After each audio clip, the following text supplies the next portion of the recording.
Alright, so this is the second part of my experiments. I'm trying to work out a way to filter and distribute large amounts of gas in a manageable way all over your base.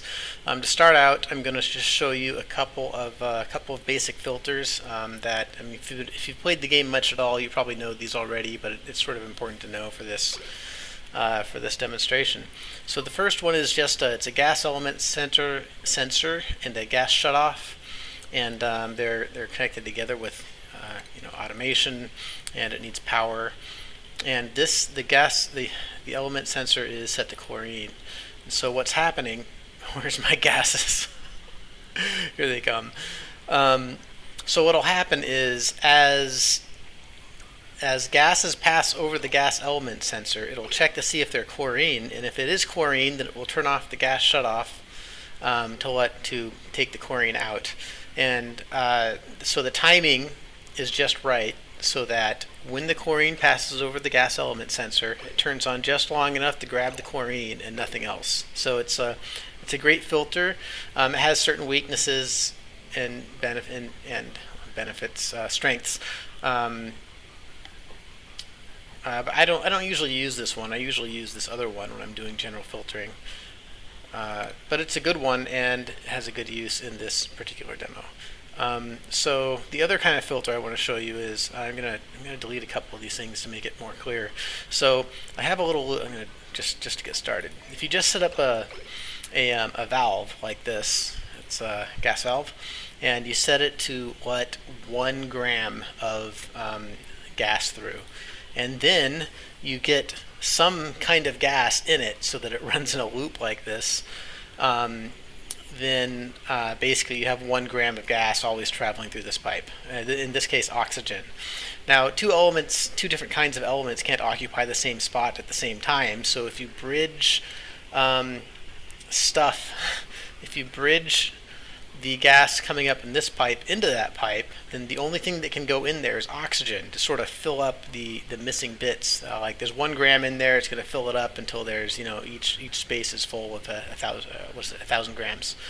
The way you get it out is just with a pipe like this. The valve doesn't let all of it through, so all the rest of it goes out this way. And this.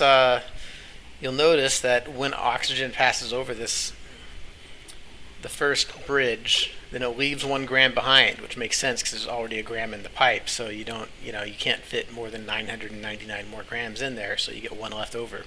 The way you get around that is just put a second bridge in, and so when the oxygen goes into that spot, let's wait. Here comes some oxygen. It'll go into this first bridge, and then 999 grams will go across to the filter, and then it'll go to the second bridge, and that last gram will get picked up. And it turns out to be it's a zero power filter. And the principle that I want you to pay attention to notice is as long as this pipe has only oxygen in it, then only oxygen can ever get into that pipe. Alright, that's probably good enough explanation for that. Also, that this is neat. It's a neat filter, but it also has strengths and weaknesses that I don't want to rant about and waste your time. So my idea for... I'm going to turn off that. It's messing up my jive.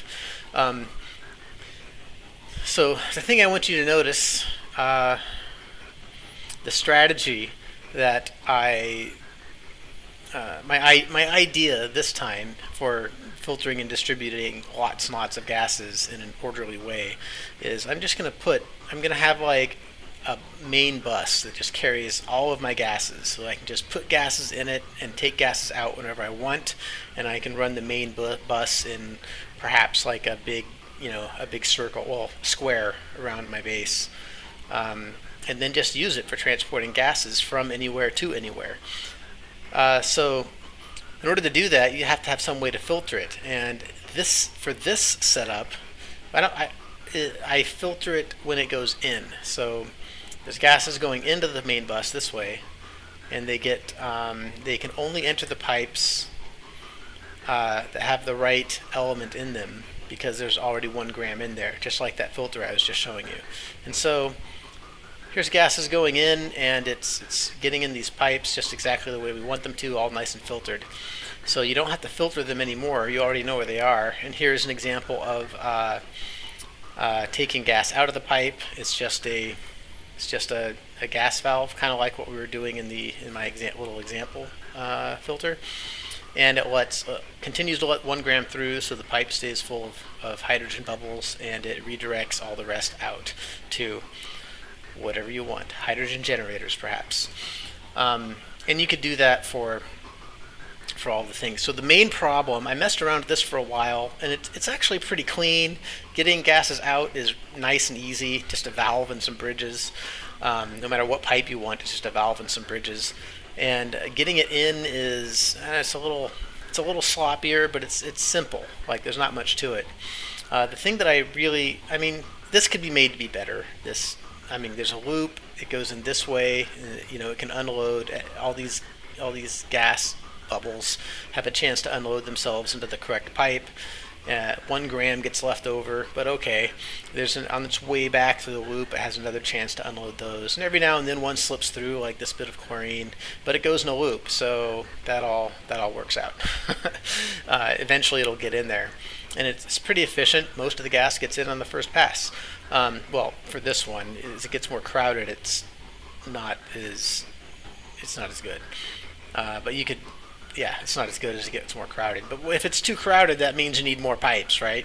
And that's actually kind of the problem. Kind of the thing that I don't like about this is, since each pipe has a dedicated element that's running through it, it can't be used for anything else. So, like, if 1 minute you're making, you have a lot of extra hydrogen, it can only go through one pipe. And if the next minute you're making a whole bunch of, let's say you have a whole bunch of polluted oxygen, well, there are no pipes for that. You'd have to make another one. And the next minute you're making like lots of natural gas, but you don't have hardly any hydrogen. Well, you still only have one pipe for natural gas. Really, in order to make this thing far more useful, you need to be able to use any of these pipes for anything. And that means instead of filtering the gases when they go into the main bus, you need to filter them when they come out. So you filter all the pipes and get all the gases together. And that efficiency makes such a big difference that I decided not to use this filter on the way in strategy. So there's yet another example of something that I worked on for a while, and why I don't like it, and I'm not going to use it. So let's move on to the one I do like. This is my current favorite. It's the same idea. You have one big main gas, bus that can go all through your base, and you just put things into it whenever you want, and you take things out wherever you need it. So don't worry about this big thing quite yet. When you insert stuff in to the bus, it's much simpler than the last one I showed you. It's just you have one pipe that goes in and a couple of bridges to put the gases into the pipe.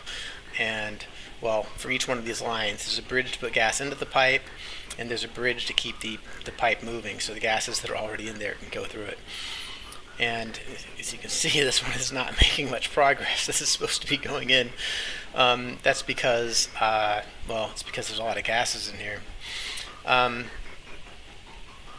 To get stuff out, this is where the filtering happens. And this is the simplest example of a filter out sort of setup that I have, and it's the same sort of filter that I was showing you earlier with gas that's always in the pipe. There's a valve that lets 1 gram through at a time, so that only, in this case, hydrogen can go into the pipe.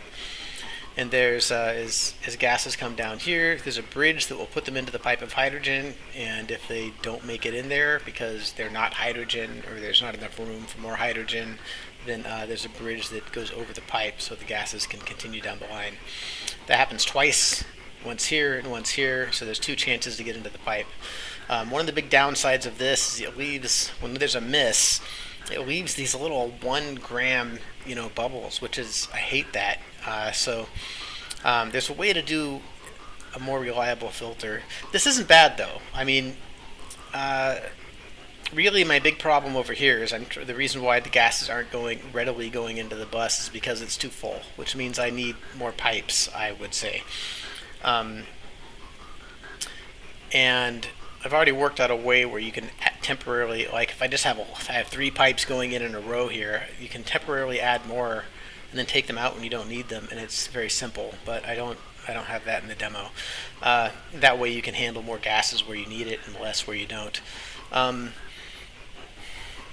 what was I saying? Oh yeah, so this setup as a filter. I mean, I know it's not super reliable. Hydrogen gets through it, but for a lot of times you don't need to be taking a lot of the gases out anyways of the pipe. Right now, like if you're feeding a generator that turns itself off now and then, this pipe's going to basically just be full of hydrogen all the time anyways.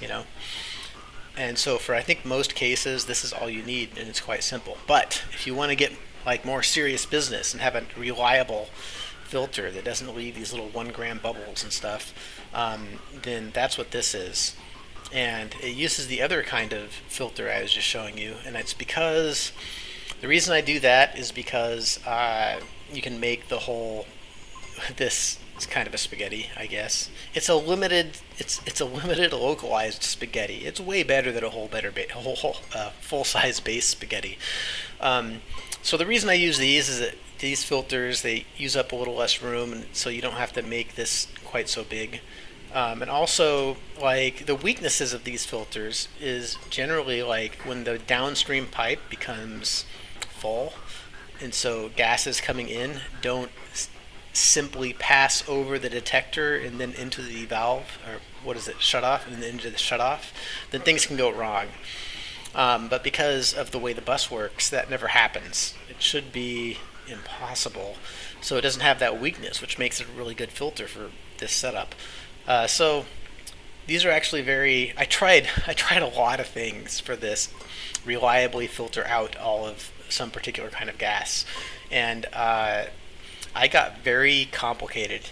I should have got a screenshot so I could show you, but I got some really involved, complicated stuff, and this is much simpler and uses less space than all the other things I tried, and I really think this is the right way to do it. The weakness of this is that you don't. I mean, I would like to be able to say, oh, I just want 1 pipe out, or I just want 2 pipes out, but there's no way to do that without making a big mess, which explains why I have those other experiments that I did that were a big mess, because I was trying to do that, like coalesce the pipes together so you can get just what you need.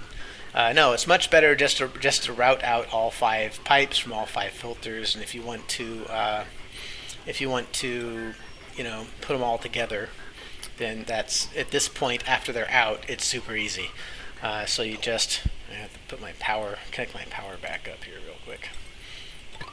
There we go. And so like if you want to coalesce them all together, you can just like that. It's super. I don't think. Yeah. Okay. Yeah, that's totally gonna work. And they will all mesh. All of the outputs will mesh themselves together into one nice pipe, the way you wanted it all along. So I think this is a good. I think that's the good setup for reliably filtering everything out. And something like this, it will not miss any gases. It will literally filter all. In this case, I'm filtering the natural gas. It will not miss any natural gas unless there's so much natural gas coming through that you can't fit it through these pipes. Or I guess in this case, that pipe. So it's great, and if you have like a really big bus with a main bus of gases with 15 pipes or something like that, and you want to take 5 pipes full of oxygen out, then you can. Well, I guess you'd have 15. I guess you'd have 15 output pipes down here, but you can just stick 3 of them together. So like, there we go. You have 15 output pipes. You want 5 pipes in the end, so you can just stick them together like this, and you get your 5 pipes. Yeah, I think that's the whole explanation. So weaknesses of this. Let me think. The strength is it's so much easier to put gases in. Like this is more typical of what I think you'll see is this pipe is just running full steam, full tilt into the the bus and it's fine. Uh, Weaknesses, you get these little bubbles which can slow things down, but that only happens if you're using the simple filter like this. And really, I mean, it's okay. This stuff's gonna work anyways. It's just it might make your bus too crowded, and um, and slow down the inputs. I can't think of anything else. Yeah, so this is my vote. Somebody do something like this in their base. I would really love to see it for one, because I haven't done it in my base. Um, Probably not going to, not until I start a new one. I'll probably start a new base, on the next update. Uh, my base is too big to start redesigning things like this, unfortunately. And that should keep the spaghetti away, and also make handling gases and distributing them real convenient. Because all you got to do is run a pipe into this, and you can bring it anywhere in your base, right? All right, that's all I had to say. I'd really like to see somebody try this out. Let us know what problems you have with it, and I don't know what solutions you come up with, or maybe it's just not practical for some reason, when you're playing the actual game.